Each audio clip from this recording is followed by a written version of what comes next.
Today, let's talk about the succession politics of 2022.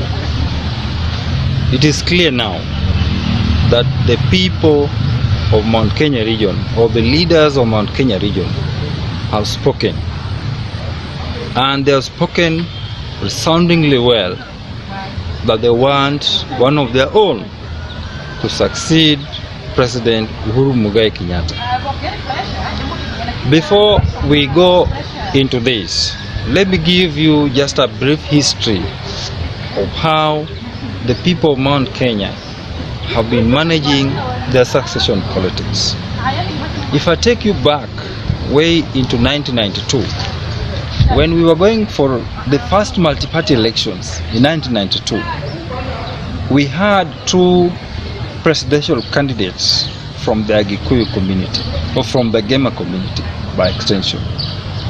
We had the late Kenneth Matiba, and we had Mwai Kibaki, who was vying with a Democratic Party ticket. Matiba was vying under the Ford Assili ticket. The people of Agikuyu did a very a marvelous thing. They knew Kenneth Matiba was close to the throne. They voted overwhelmingly for Kenneth Matiba, but they never interfered, on the other hand, with Mwai Kibaki. And Mwai Kibaki got a sizable support, not just from his region, but from other parts of Kenya. Now, it didn't happen, and President Moi the late won the 1992 election, the first multi-party elections. But what happened is that in the subsequent elections, 1997, Mwai Kibaki even came closer to presidency. Thank God, in the year 2002, he successfully clinched power by winning under the Rainbow Coalition.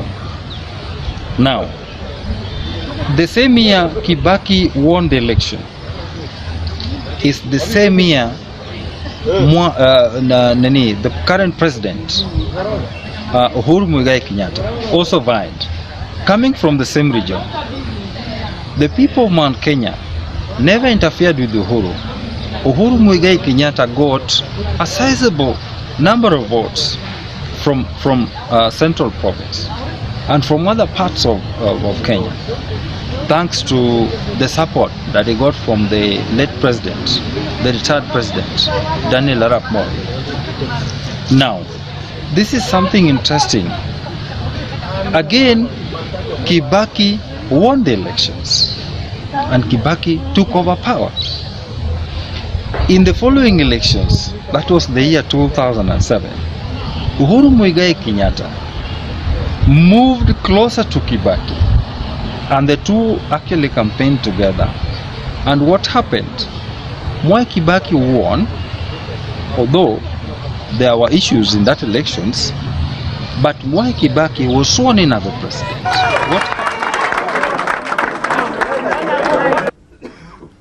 I accept the choice of the people, and in particular, now concede that Mr. Mwai Kibaki will be the third president of the Republic of Kenya. Are you a little bit relieved that you didn't win this election? You'll do better next time. Oh, yes. Absolutely. Absolutely. What happened? Under the National Accord, Mwai Kibaki, appointed Uhuru Kenyatta to be the deputy prime minister. Okay? So Uhuru Kenyatta was closer to the throne. But again, this is what happened. In 2013, when Mwai Kibaki was retiring, the term of Mwai Kibaki ended. What happened is this. Uhuru Muigai Kenyatta won the presidency. But in the same election, Peter Kenneth actually vied as president of the Republic of Kenya. Peter Kenneth got a sizable number of votes, not just from Gatanga, but from other parts of Central Province. Now, in the second election that Uhuru Kenyatta was defending his seat as the president of Kenya, Peter Kenneth never vied. But in the last time of Uhuru Kenyatta, currently as we speak, Peter Kenneth has come closer to Uhuru. And we are seeing and we are hearing exactly what is happening in the Mount Kenya. The people of Mount Kenya are talking one language. They are saying that one of their own must succeed Uhuru Muigai Kenyatta. Allow me to say this, that Peter Kenneth has been poised to be the undisputable leader of the Mount Kenya after Uhuru Muigai Kenyatta. Now, this brings us to the topic of today. One thing the people of Kenya must appreciate is that the people of Mount Kenya are already galvanizing for a BBI proposal or a BBI change of law driven by BBI that will go for a powerful prime minister. And this, of course, is a parliamentary, system of government where the prime minister will control the government. The prime minister will form and control the government. The president will be ceremonial and will reside at the State House. But the prime minister will control the government. So this is our analysis as the pundits. That, this is how this is going to go. It will be glad to hear your comments, but this is our analysis. That the Mount Kenya people are rooting for a parliamentary system. Uhuru Muigai Kenyatta might remain as the party leader of Jubilee. As the party leader of Jubilee, he will control the parliament because Jubilee undoubtedly will have a good number of members of parliament in the next house. And it is Jubilee that will produce the next prime minister of the Republic of Kenya, who will control government. And this is my analysis. In the spirit of BBI, we actually foresee that Raila Odinga will become the president of the Republic of Kenya.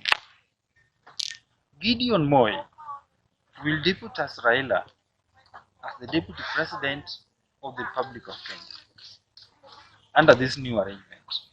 Peter Kenneth will become the undisputable leader of Mount Kenya and will be the next prime minister with the executive powers in the next government rearrangement. So this is just how we see it. We don't know how you see it, but this is just how we see it. That in the next coalition sort of government formation, we are going to have a government of national inclusivity. We are going to have a government that will bring all shades of political opinion and all shades of leaders from across the divide. And this we thank the BBI initiative for bringing us to this end. But on the same note, I just want to advise most of the people who are supporting the BBI. Let us not expect too much from this process. because we know this process is a political process. Much as it has a bigger portion on constitutional review, but the driving force in BBI is a political process. The engine behind BBI is a political process. So this political process is being controlled by politicians who have got political interests, and they have regional interests. And this is what I'm saying. There are two events that have taken place in Mount Kenya that we must look into very keenly.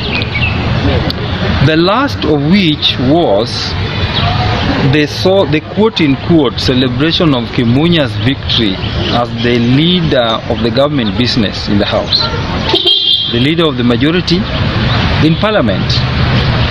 While we know too well that that process actually encompassed all the participation of Jubilee members of Parliament, all the way from northeastern down to the coast, all the way from Busia to Malaba border, okay, and all the way to Sebang.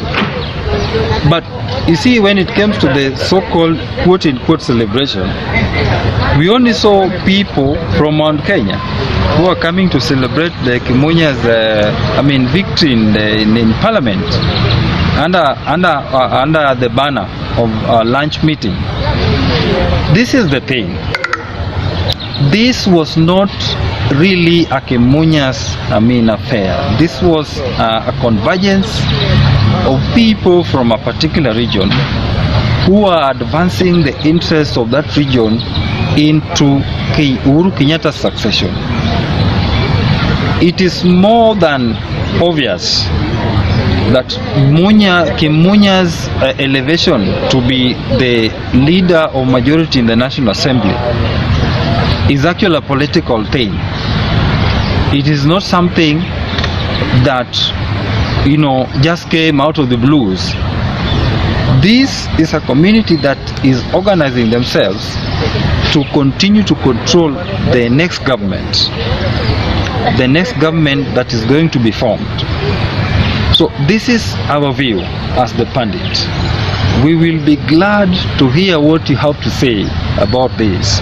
But I think from whatever we've analyzed, from whatever we have seen, both in the mainstream media and in the social media, and both in the national realm, it is more than clear that the people of Mount Kenya have spoken, and they still want to control the reins of power. They still want to control government in the next political dispensation. Thank you very much, and we'll be glad to hear from you. Again, let me say this: if you are hearing this video for the first time, please press the subscribe button so that when we release our next video, you'll be able to get it right on spot.